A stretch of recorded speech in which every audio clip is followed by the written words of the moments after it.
말씀은 정말 너무나 기분 좋은 말씀입니다.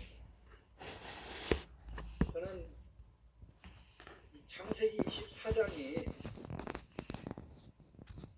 창세기에서 가장 길다는 사실을 지금으로부터 한 달 전에 주목하기 시작했습니다. 창세기 24장을 계속 읽고 또 읽으면서 제 마음속에 소망이 일어나기를, 이런 복을 하나님께서 우리 모든 성도들에게 주셨으면 좋겠다는 열망이 일어났습니다. 성경 말씀이 우리가 특별히 시험을 보고 할 때 늘 빠지지 않고 나오는 시험 중에 하나가 성경에서 가장 긴 장문입니다.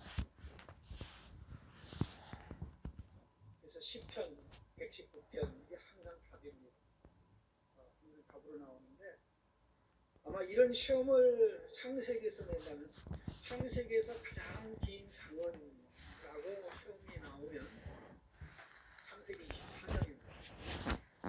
67절로 되어 있어요. 한번 보세요. 이게 어떻게 이런 일이 벌어졌는가. 67절이에요. 이렇게 깁니다. 창세기 1장과 2장을 합쳐도 56절밖에 안 됩니다.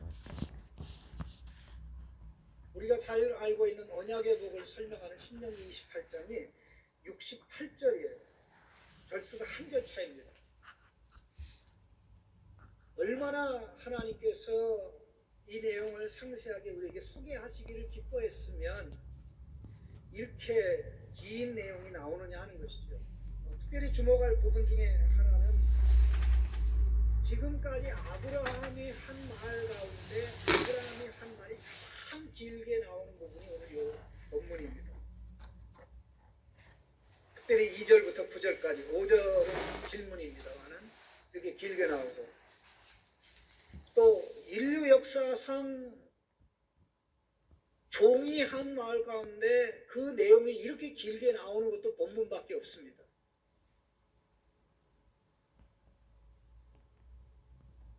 아브라함의 모습이 너무나 아름답습니다.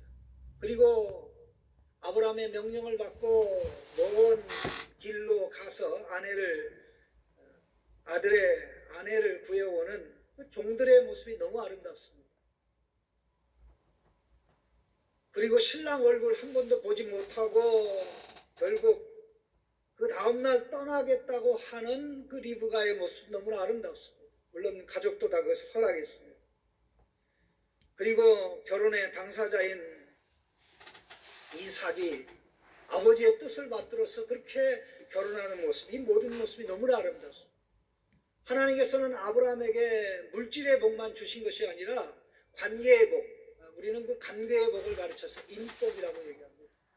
부모와 자식과의 관계에 있어도 복받고, 또 종과 관계에 있어도 복받고, 모든 관계에 있어서 이런 하나님의 복이 넘쳐나는데, 이것을 한마디로 소개하는 것이 21장 4절입니다. 아브라함이 나이가 많아 늙었고 여호와께서 그에게 범사의 복을 주셨더라.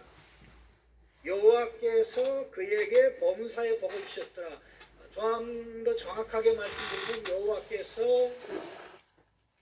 모든 일에 아브라함을 복되게 하셨다.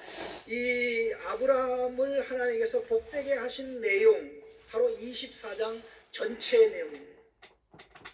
그래서 우리 성도님들은 24장을 제가 당분간 말씀을 함께 나누는 가운데 계속해서 기도해 주시기 바랍니다. 우리 가정에 창세기 24장의 복을 주옵소서. 재물의 복뿐만 아니라 인간관계의 복, 인복을 주셔서 부모, 자식, 또 사람과의 관계, 모든 일에 있어서 정말 하나님의 뜻이 이루어지는, 각자 아버지는 아버지의 자리에서, 종은 종의 자리에서, 며느리는 며느리의 자리에서, 또 아들은 아들의 자리에서 하나님의 뜻을 이루는 가정이야말로 정말 복이 넘쳐나는, 그야말로 하나님의 나라가 이루어지는 것을 보여주는 그런 가정이라고 해도 과언이 아닐 것입니다. 오늘 이 말씀을 생각하는 가운데 첫 번째 부분으로 아브라함이 하나님 앞에 복받은 그런 마음, 믿음의 모습을 살펴보는 가운데 우리에게 도전과 은혜가 되기를 주님의 이름으로 축원합니다.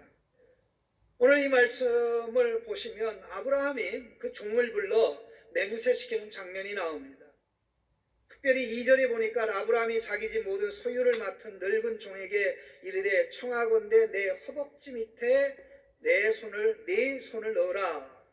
9절에 보면 그 종이 이에 그의 주인 아브라함의 허벅지 아래 손을 넣고 이 일에 대하여 그에게 맹세하였더라. 아브라함에게는 많은 종들이 있었습니다. 그런데 그 종들 가운데 모든 일을 맡아서 총괄적으로 관리하는, 마치 요셉이 애굽에 내려가서 보디발의 집에서 인정을 받아가지고 가정 총무 역할을 했던 것처럼 아브라함의 종이 그와 같은 역할을 하고 있었습니다. 얼마나 그가 아브라함의 신뢰와 인정을 받았으면 아브라함이 많은 종들 가운데 그를 택해서 모든 관리를 맡겼겠습니까? 그는 사실 아브라함이 맹세하지 않아도 또 허벅지 아래다 손을 놓고 맹세시키지를 않아도 아브라함이 명령하는 것을 신실하게 성실하게 하나의 착오 없이 이루어줄 만한 인물이었습니다. 그런데 그럼에도 불구하고 아브라함은 엄숙하게 그를 불러서 그의 허벅지 밑에 손을 놓고 여호와 하나님의 이름으로, 하늘의 하나님, 땅의 하나님의 이름으로 맹세하게 하였습니다. 왜 아브라함이 그렇게 했을까요? 너무나 중요한 내용이었기 때문에 그렇습니다. 사실 허벅지 밑에 손을 놓고 맹세하는 것은 성경의 오늘 본문하고 창세기 47장에 한 번 더 나옵니다. 특별히 창세기 47장의 내용은 야곱이 이제 죽기 직전에 사랑하는 아들 요셉을 불러놓고, 사랑하는 아들 요셉아, 너 내 허벅지 밑에 손을 놓고 맹세하라. 내가 죽으면 절대 여기 애굽에 나를 장사 지내지 말고 나를 내어다가 조상들의 묘, 창세기 23장에 언급된 막펠라 묘지입니다. 거기에다 장사 지내라고 당부를 했습니다. 형식적으로 보면 오늘 본문에도 똑같은 내용이다. 여기에서 며느리를 취하지 말고 거기 가서 며느리를 데리고 와라. Not here, but there. 여기가 아니고 저기에서. 나를 여기에 묻지 말고 저기에 가서 묻으라.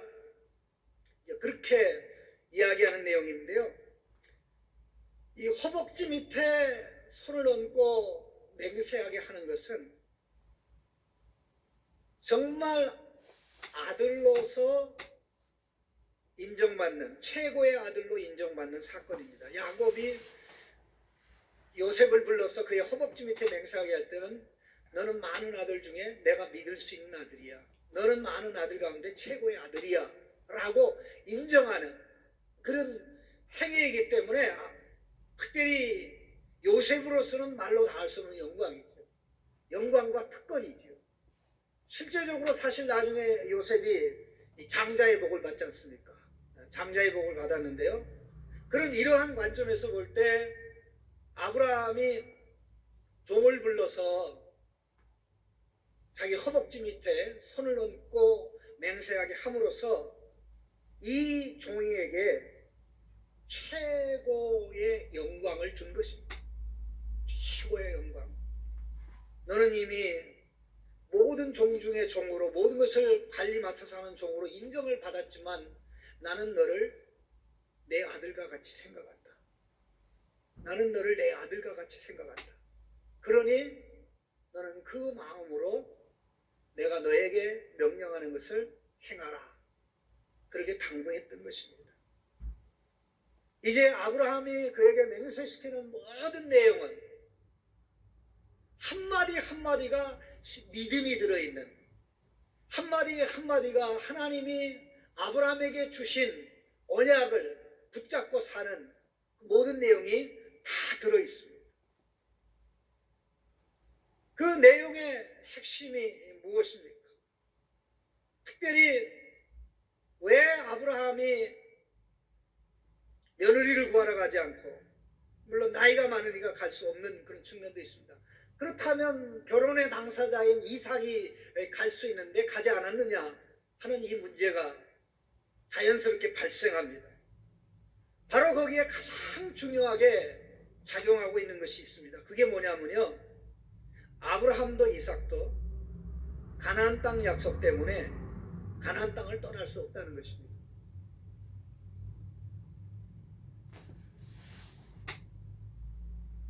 그래서 종을 보내는 겁니다. 하나님이 아브라함에게 가나안 땅을 떠나지 말라고 말씀한 적이 있나요? 그렇지는 않습니다. 물론 아브라함이 가나안 땅에 들어갔다가 기근으로 인하여 애굽에 내려갔었죠. 그때 그는 경제적으로는 도움이 됐지만 애굽에 갔다 온 사건으로 인해서 그의 가정에는 불행이, 어려움이 계속 가중되었습니다. 그런 가운데 아브라함의 신앙이 자라고 자라면서 하나님이 이 땅을 주셨기 때문에 이제 나는 이 땅을 떠나서는 안 된다라는 확신이 아브라함에게 있었고, 더 나아가서 아브라함의 아내 사라가 죽어서 이제 막펠라 굴에 장사 지낸 바 된 이후에 바로 아브라함은 더더욱 이 땅은 하나님께서 나의 후손들에게, 나의 자손들에게 주시겠다고 했기 때문에 나는 어떠한 일이 있어도 이 땅을 떠나서는 안 되고 내 아들 이삭도 이 땅을 떠나서는 안 된다. 만약 이 땅을 떠나면 믿음을 저버리는 것이라고, 하나님이 주신 약속을 믿지 않는 거라고 생각이 있기 때문에 떠나지 않았던 것입니다. 사실 이뿐만이 아닙니다. 종에게 부탁하는 내용 중에 하나가 가나안 족속 중에서 내 아들을 위해서 색시를, 아내를 택하지 말라고 하였습니다. 아브라함은 얼마나 막강한 힘이 있었습니까? 막강한 재물이 있었습니다. 사실 하나님께서 아브라함에게 주신 복은 참 큽니다. 우리는 이미 앞부분에서 그 내용을 잘 알고 있습니다. 블레셋의 그랄 왕이 군대 장관과 함께 와서 언약을 맺자고 할 정도로 세력이 막강했습니다. 그렇다면 아브라함이 비록 가나안 땅에서 나그네로 살지만 아브라함을 보는 가나안 족속들이, 여러 가나안 족속들이 있는데 아브라함에게 접근해 와서 우리 좀 사돈관계를 맺읍시다, 며느리를 주겠다고 얼마나 많은 족장들이 찾아와서 제안을 했겠습니까? 좋은 조건으로. 당신은 나그네로 살고 있는데 우리와 결혼하면 당신이 원하는 모든 땅을 다 줄 수도 있겠다고 뭐 이런저런 유혹을 제안을 하지 않았겠습니까? 그런데 아브라함은 그런 쉬운 길을 택하지 않았습니다. 그 이유가 뭡니까? 하나님이 아브라함에게 명확하고 분명하게 가나안 땅의 자손들과 결혼시키지 말라고 하신 적은 없습니다.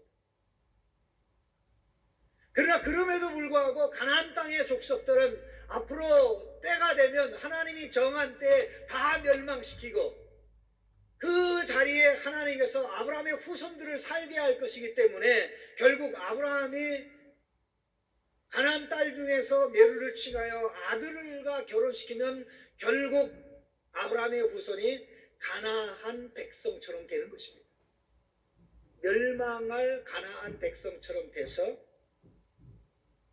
결국 가나안 백성이 때가 되어 멸망할 때 함께 망하는 것이 되기 때문에 아브라함의 입장에서는 결코 어떤 상황에서도 자기 아들을 위한 며느리를 가나안 여인 가운데 취하여서는 안 된다는 확신이 있었고 결단이 있었던 것입니다.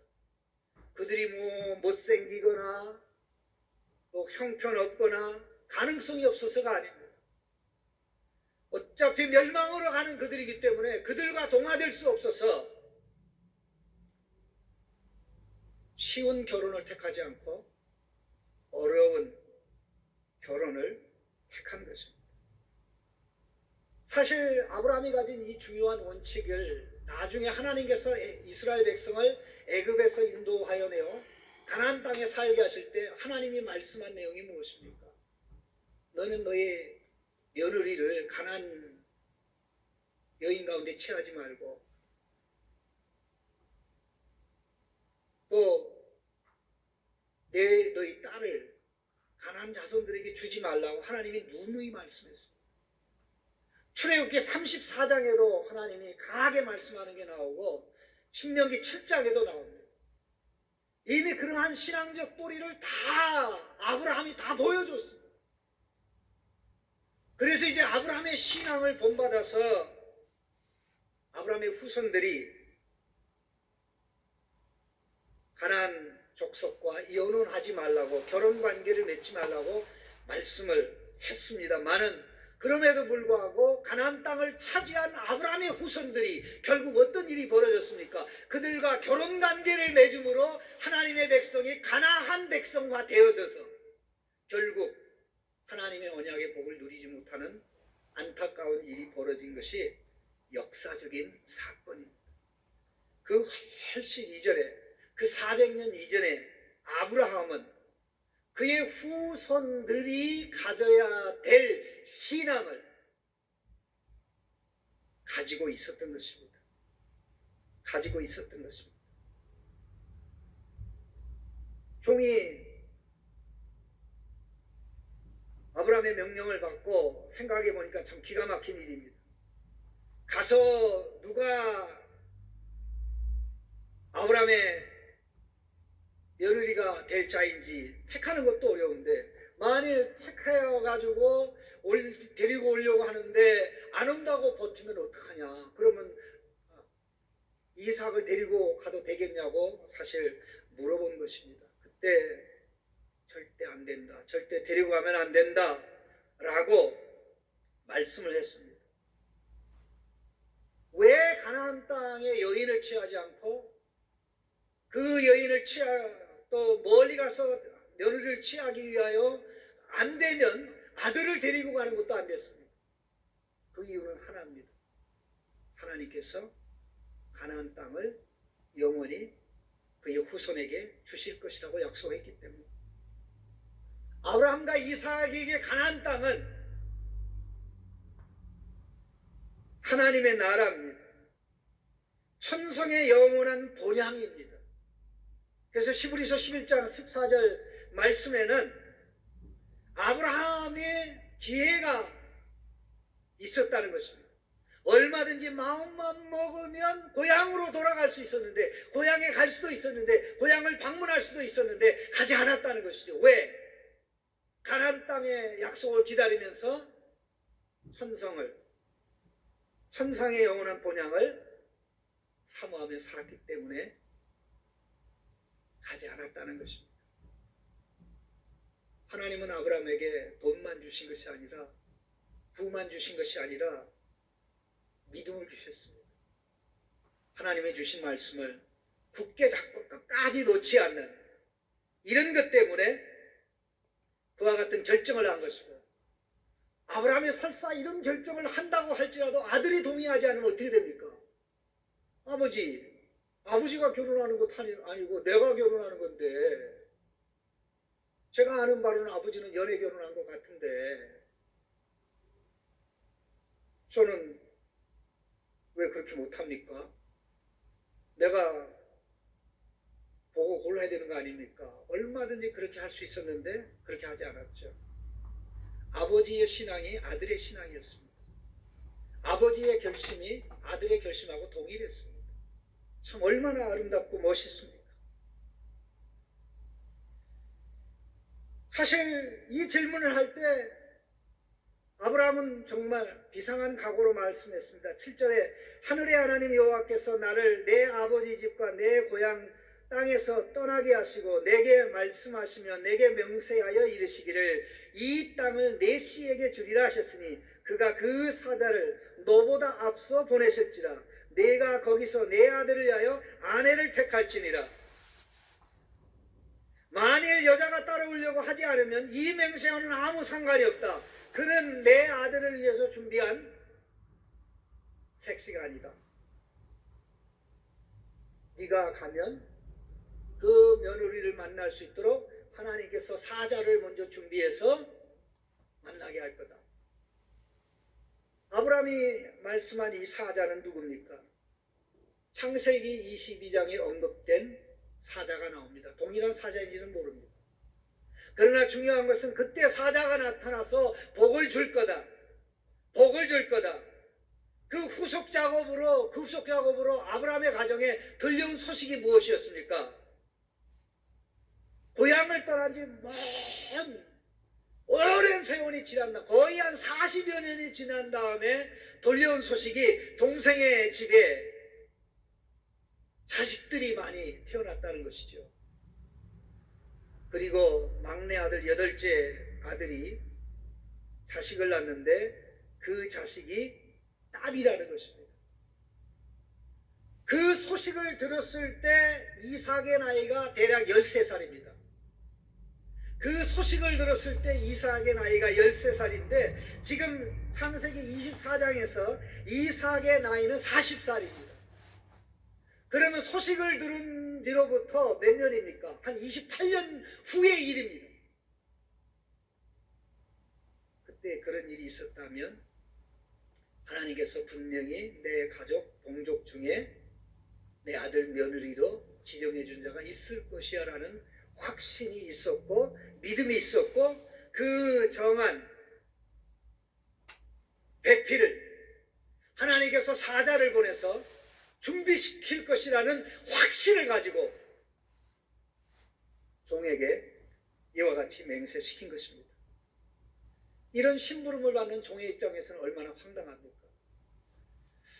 과연 우리가 이렇게 할 수 있을는지는 저 자신도 확신이 가지 않습니다. 그러나 중요한 것은 아브라함의 믿음이 너무 확실했다는 거죠.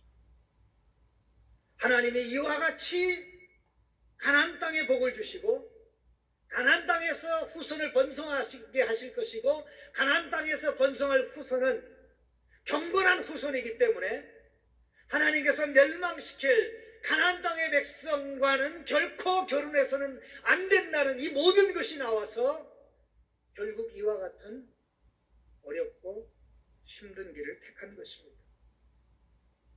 이게 아브라함의 믿음입니다. 하나님은 아브라함에게 이런 믿음의 복을 주셨습니다. 이런 복이 우리에게 있을 때 우리는 언제 어떤 상황에서도 하나님의 길을 택하게 됩니다. 눈에 보이는 길을 택하지 아니하고 편한 길 택하지 아니하고 보이지 않는 하나님이 정한 길, 험악할지라도 하나님의 뜻이 이루어져서 복이 되는 그 길을 택하여 가게 되는 줄로 믿습니다. 사랑하는 성도 여러분,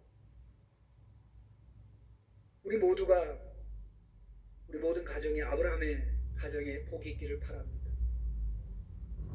하나님의 말씀을 붙잡고 하나님이 이렇게 말씀하셨으니까 내가 이 말씀에 근거해서 이렇게 살아야 돼. 내가 이 길로 가야 돼. 그래서 나는 세상 사람과 달라. 이런 결정 하나하나가 우리를 구별되게 하고 믿음이 드러나게 해서 과연 하나님께서 복주기를 기뻐하는 구별된 가정으로 서는 역사가 있을 줄로 믿습니다. 이런 복과 은혜가 넘치기를 주님의 이름으로 축원합니다. 하나님 감사합니다. 참 사람들은 다 쉬운 길을 택하고 편안한 길을 택하는데 아브라함은 하나님의 말씀을 믿었고 하나님이 말씀하신 것을 그대로 이루실 줄 확신했기에 세상의 길이 아닌 하나님의 길을, 세상의 방법이 아닌 하나님의 방법을 택했음을 봅니다. 세상 사람들이 볼 때는 참 어리석습니다. 얼마든지 자기가 가지고 있는 지위와 부를 이용해서 원하는 대로 나갈 수 있었지만 그 모든 것을 포기하고 하나님의 방법, 하나님의 길을 택하였던 것을 봅니다. 하나님, 이 믿음 오늘 우리의 믿음이 되게 하시고 우리의 아들, 딸의 믿음이 되어서 하나님의 복이 넘치는 가정이 되도록 큰 은혜로 충만하게 하여 주시옵소서. 감사하고 예수님의 이름으로 기도하옵나이다.